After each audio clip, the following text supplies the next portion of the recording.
तो दोस्तों आज हम फिर से आपके लिए लेकर आए हैं देश दुनिया की तमाम ताज़ा बड़ी खबरें। सबसे पहली बड़ी खबर में आपको बताएंगे कि सीमा हैदर ने भारत में लगाए जय श्री राम के नारे, तो भड़के पाकिस्तान के डाकू सीमा हैदर को जान से मारने की दी धमकी। पाकिस्तान के हिंदू मंदिरों पर भी हमला करने का किया ऐलान, मोदी सरकार की बड़ी चिंता। वहीं आपको बताएंगे दोस्तों कि लद्दाख में घुसी चीन की सेना, लोगों की जमीन पर किया दावा, लद्दाख के लोगों ने राहुल गांधी को बताया।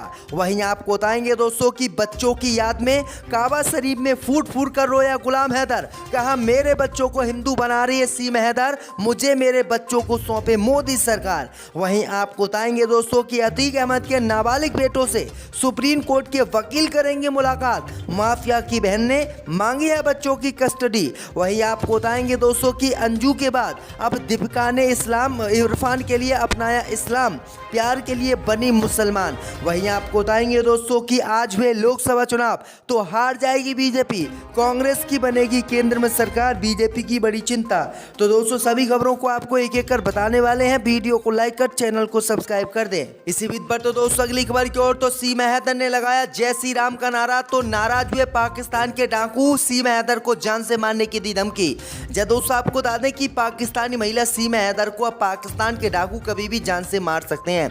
दरअसल आपको बता दें कि पाकिस्तानी महिला सीमा हैदर ने सचिन मीना के साथ कल ग्रेटर नोएडा में तीज का त्योहार मनाया। इस दौरान सीमा हैदर ने जय श्री राम के नारे लगाए। जय श्री राम के नारे लगाने से अब पाकिस्तान के डाकू नाराज हो गए हैं। पाकिस्तान के डाकुओं ने सीमा हैदर पर इस्लाम और मुसलमानों को बदनाम करने का आरोप लगाया है और धमकी दी है कि सीमा हैदर जैसे ही पाकिस्तान वापस आएगी तो उसे जान से मार दिया जाएगा और उसका कत्ल कर दिया जाएगा। भैया आपको बता दें कि पाकिस्तान के डाकुओं ने केंद्र की मोदी सरकार को भी धमकी दी है और कहा कि केंद्र की मोदी सरकार तत्काल सीमा हैदर को वापस पाकिस्तान भेज दे, अन्यथा पाकिस्तान में जो हिंदू रह रहे हैं उनके साथ बहुत बुरा होगा। उनकी लड़कियों को उठाकर उनके साथ बलात्कार किया जाएगा और उनके मंदिरों पर फिर से हमला किया जाएगा। तो ये बड़ी अपडेट आई दोस्तों कि पाकिस्तान के डाकुओं ने ये बड़ी धमकी आज फिर से सीमा हैदर और मोदी सरकार को दी है। इसी बीच पर तो दोस्तों अगली खबर की ओर, तो लद्दाख में घुसी चीन की सेना, लोगों की जमीन पर किया कब्जा, राहुल गांधी ने किया दावा।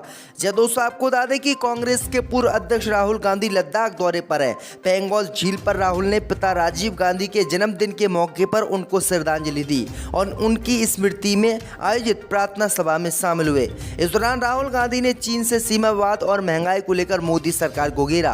राहुल गांधी ने कहा कि लोगों ने बताया कि भारतीय सीमा में चीन की सेना घुसी हुई है, जबकि सरकार दावा करती है कि हमारी 1 इंच जमीन भी नहीं गई है। राहुल गांधी ने कहा कि लोगों की चारागाह जमीन चीन के द्वारा ले ली गई है और अब वहां नहीं जाने दिया जाता है। उन्होंने कहा कि लद्दाख में बेरोजगारी और महंगाई बहुत है, लेकिन हम जनता की बात सुनेंगे। पिता राजीव गांधी को याद करते हुए राहुल गांधी ने कहा कि मेरे पिता मेरे महान शिक्षकों में से एक थे। भारत जोड़ो यात्रा के दौरान मैं लद्दाख आना चाहता था, लेकिन किसी कारणवश ये संभव नहीं हो सका। तो ये बड़ी अपडेट आई दोस्तों। इसी बीच पर तो दोस्तों अगली खबर की ओर, तो बच्चों की याद में फूट फूट कर सऊदी अरब में रोया गुलाम हैदर, काबा शरीफ में जाकर मांगी दुआ। जब दोस्तों आपको बता दें कि पाकिस्तान से गुलाम हैदर के 4 बच्चों को लेकर अवैध रूप से भारत पहुंची सीमा हैदर को लेकर अब गुलाम हैदर ने एक नया वीडियो जारी किया है।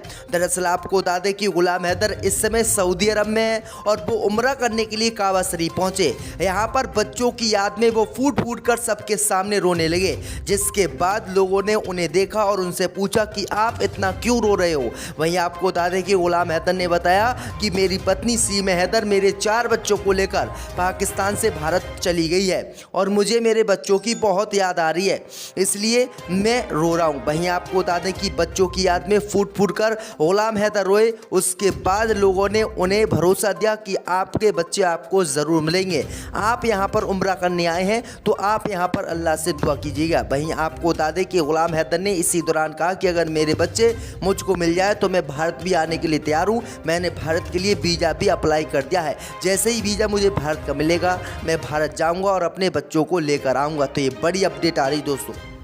इसी बीच पर तो दोस्तों अगली खबर की ओर, तो अतीक अहमद के नाबालिग बेटों से सुप्रीम कोर्ट के वकील करेंगे मुलाकात। अतीक अहमद की बहन ने बच्चों की मांगी कस्टडी। जब दोस्तों आपको बता दें कि अतीक अहमद की हत्या के बाद अतीक अहमद के दोनों नाबालिग बच्चों को कस्टडी के मामले में सुप्रीम कोर्ट ने सुनवाई की। सुप्रीम कोर्ट के जस्टिस एस रविंद्र भट्ट और जस्टिस अरविंद कुमार की पीठ ने बच्चों के बयान दर्ज करने के लिए जुवेनाइल होम में भेजने की आदेश दिया। बेंच ने कहा कि एक इंडिपेंडेंट वकील दोनों बच्चों से होम में मिलेगा और उनके बयान दर्ज करेगा। याचिकाकर्ता शाहीन अहमद यानी अतीक अहमद की बहन ने वकील का नाम कोर्ट को दे दिया है। सुप्रीम कोर्ट 28 अगस्त को इस मामले में सुनवाई करेगा। दरअसल आपको बता दें कि अतीक अहमद की बहन शाहीन अहमद ने अतीक के दोनों नाबालिग बच्चों को कस्टडी की मांग करते हुए सुप्रीम कोर्ट में अर्जी दाखिल की। शाहीन अहमद ने इलाहाबाद हाई कोर्ट से बच्चों को कस्टडी में दिए जाने से इनकार करने के फैसले को सुप्रीम कोर्ट में चुनौती दी।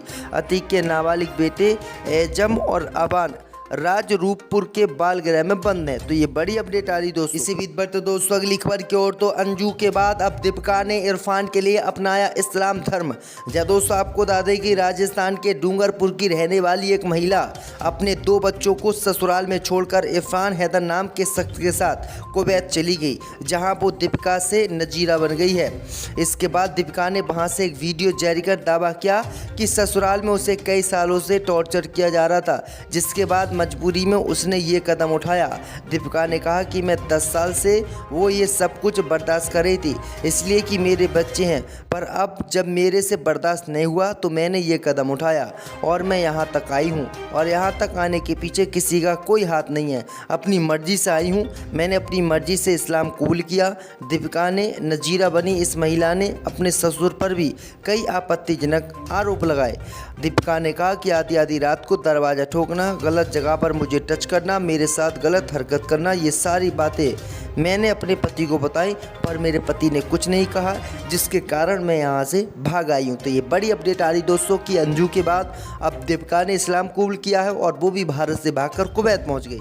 इसी बीच पर तो दोस्तों अगली खबर की ओर, तो आज हुए लोकसभा चुनाव, तो हार जाएगी बीजेपी, कांग्रेस की बनेगी केंद्र में सरकार। जब दोस्तों आपको बता दें कि अगले साल होने जा रहे लोकसभा चुनाव को लेकर एक सर्वे आया है जिसने मोदी सरकार को चौंका दिया है।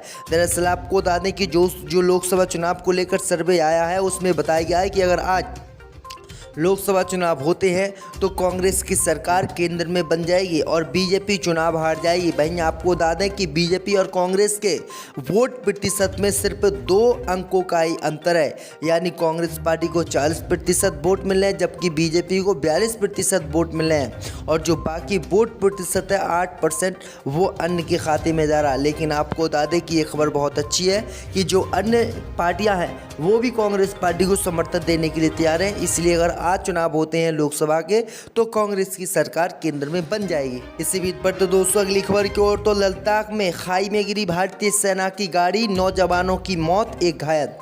जय दोस्तों आपको बता दें कि केंद्र शासित प्रदेश लद्दाख में शनिवार शाम भारतीय सेना का वाहन हादसे का शिकार हो गया।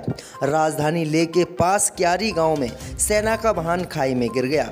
जानकारी के मुताबिक इस हादसे में सेना के 9 जवानों की मौत की सूचना है जबकि 1 जवान घायल बताया जा रहा है। मृतकों में 8 जवान और 1 जेसीओ शामिल है। बताया जा रहा है कि क्यारी गांव से 7 किलोमीटर पहले सेना की गाड़ी दुर्घटना का शिकार हो गई और खाई में गिर गई। इस हादसे में 8 जवान और 1 जेसीओ की मौत हुई है। हादसे में 1 जवान भी घायल हुआ है जिसे इलाज के लिए ट्रांसफ़र कर दिया गया है। सेना का ये गश्ती दल कारू से क्योरी की तरफ जा रहा था, तभी ये हादसा हुआ है। फिलहाल घटनास्थल पर रेस्क्यू ऑपरेशन जारी है। मीडिया रिपोर्ट के मुताबिक भारतीय सेना के दस्ते में 3 वाहन शामिल थे जिसमें से सेना का ट्रक हादसे का शिकार हो गया। इसी बीच पर तो दोस्तों अगली खबर की ओर, तो नूह में हिंसा के बाद विश्वविद्यालय खोलने का अनुरोध, अभिनेता सोनू सूद ने की मदद की पेशकश। जय दोस्तों आपको बता दें कि 31 जुलाई को जल अभिषेक यात्रा पर हमले के बाद नूह में भड़की हिंसा के बाद ये पूरा इलाका चर्चा में आ गया था। अब बॉलीवुड अभिनेता सोनू सूद ने सरकार से नूह इलाके में एक यूनिवर्सिटी खोलने का अनुरोध किया है। साथ ही उन्होंने यूनिवर्सिटी में मदद करने की भी बात कही है। इस संबंध में फिल्म अभिनेता सोनू सूद का एक वीडियो भी सामने आया है जिसमें एक समाचार एजेंसी ने अपने आधिकारिक सोशल मीडिया पर इसको शेयर किया है। इस वीडियो में अभिनेता सोनू सूद कहते हैं कि वह नूह में कोई भी विश्वविद्यालय नहीं है जिसके कारण वहाँ के बच्चों की पढ़ाई अधूरी रह जाती है। मैं विश्वविद्यालयों और सरकार से अनुरोध करता हूँ कि नूंह में एक विश्वविद्यालय बनाएं ताकि वहाँ के बच्चों का इसका लाभ मिल सके। सोनू सूद ने आगे कहा कि जो भी प्राइवेट यूनिवर्सिटी या सरकार विश्वविद्यालय खोलना चाहती है तो मुझे और मेरे फाउंडेशन को जिले में शिक्षा के लिए काम में मदद और सहयोग करने में बहुत खुशी होगी।